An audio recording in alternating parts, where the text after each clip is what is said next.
По-перше, ми подякували американському народові за їх підтримку.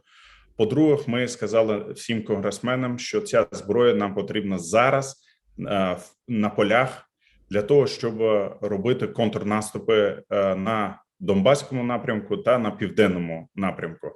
У нас йде тимчасова окупація зараз Запоріжжя, Херсонщини. Ми повинні контратакувати для того, щоб приблизити нашу перемогу і вже потім планувати деокупацію всіх частин, включаючи наші акваторії, Крим, всі захоплені території. Тому ця зброя нам потрібна зараз, і ми з ними спілкувалися, як можна пришвидшити цю логістику. Сподіваюся, що найближчим часом вона до нас прибуде. Поки ми там були, як ви чули, був підписан ще $1 мільярд підтримки. Але до цього ще було 750 мільйонів.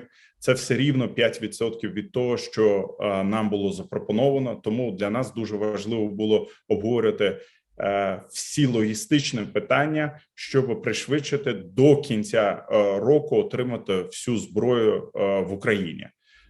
Для цього ми зустрічалися як з комітетами обох палат по Збройним силам, закордонних справ, апропріації, це бюджетні комітети.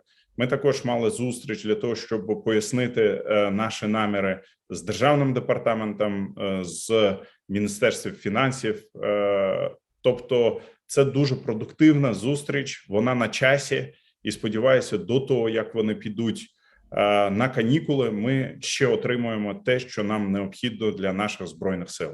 Ми з ними спілкувалися по артилерійській зброї, ми спілкувалися по хімарсам, МЛРСам, тобто РСЗО, снаряди 155 міліметру натівського стандарту. Також обговорювали питання надання